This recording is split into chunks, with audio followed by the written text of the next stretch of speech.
Nah, tadi kan sudah diketahui untuk investasi dan standar budidaya tanam. Nah, ini 148, ini kita lanjut untuk ke kriteria investasi. 148 juta ini, 140 juta ini didapat dari standar budidaya tanam yang ini.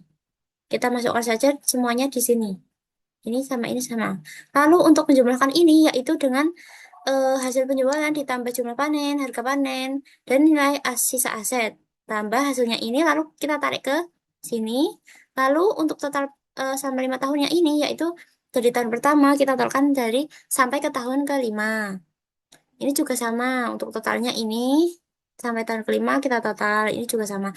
Lalu untuk ini yaitu kita dapat investasi awal ini dari investasi dan penyusutan ini yaitu nih totalnya. Setelah itu,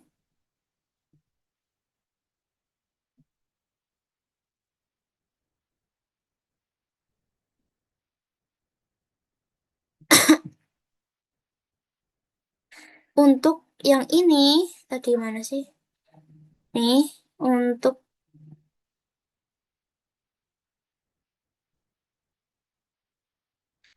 ini kita masukkan semuanya. Investasi awal, kita masukkan semuanya.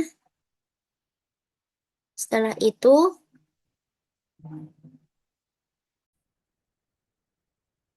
nah ini untuk menentukan yang lainnya, yaitu dengan cara, kan udah dimasukkan nih, kita tinggal tarik garis ke samping. Selanjutnya tarik garis ke bawah, lalu ke samping, agar semua langsung tercetak di sini.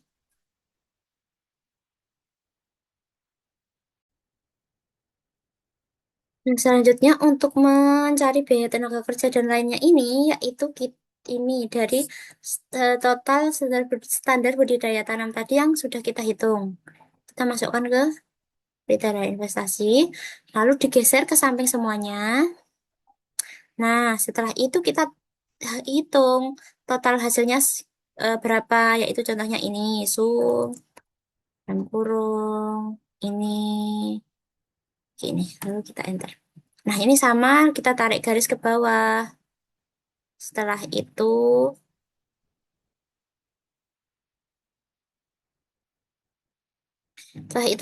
ini tinggal kita jumlahkan, totalkan biaya variabelnya berapa.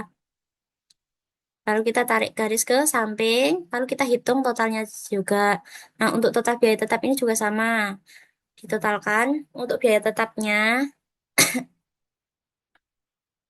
ya, ini dari sewa lahan ini sampai ke promosi ini. Lalu kita enter, lalu kita tarik ke garis ke samping kanan sampai tahun kelima, lalu kita jumlahkan juga caranya dengan dari tahun A0 sampai ke tahun kelima kita jumlahkan. Ini juga sama semuanya. Lalu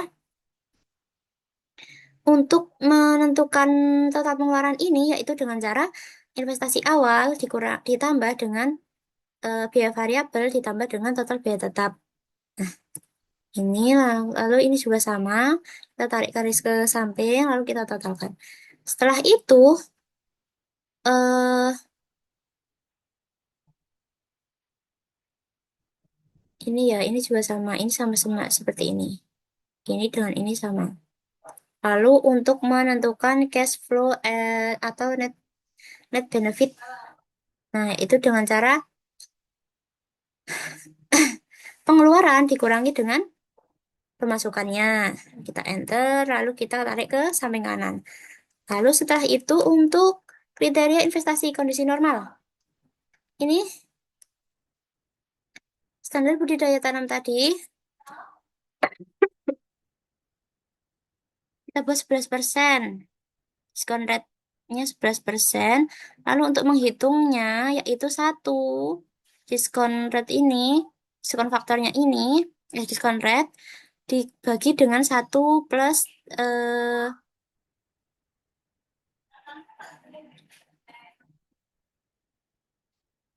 plus, lalu dibagi dengan ini. Nah, kita enter di pangkat, jangan lupa di pangkat 0. Setelah itu kita tarik garis ke samping. sampai tahun kelima. Setelah itu untuk mencari persen value penerimaan, ini dengan cara persen value penerimaan dikali dengan persen eh dikali dengan diskon faktornya. Lalu kita tarik ke garis ke samping. Samping. Lalu untuk persen biaya yaitu dengan cara diskon faktor eh,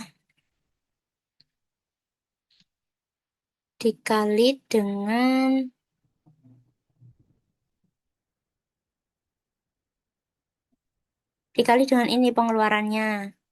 Lalu kita enter, setelah itu kita tarik garis ke samping. Lalu untuk benefit ini, net benefit ini didapat dari persen value penerimaan dikurangi dengan persen value biaya. Lalu kita tarik garis ke samping. Lalu untuk NPV-nya ini didapat dari penjumlahan net benefit dari tahun awal sampai tahun terakhir. Lalu untuk gross-nya ini didapat dari penjumlahan persen value penerimaan kita dibagi dengan penjumlahan persen value biaya. Setelah itu untuk net base-nya diambil dari penjumlahan net persen benefit awal sampai tahun ke akhir. Setelah itu untuk menentukan IRR-nya yaitu dengan cara IRR dalam kurung ini cash value cash flow atau net benefitnya tahun awal sampai tahun akhir. Setelah itu untuk menentukan payback periodenya dengan cara penjumlahan ini net percent benefit dengan kumulatifnya. Oh ya, kita cari kumulatifnya dulu. Nih, lalu ini kan dimasukkan untuk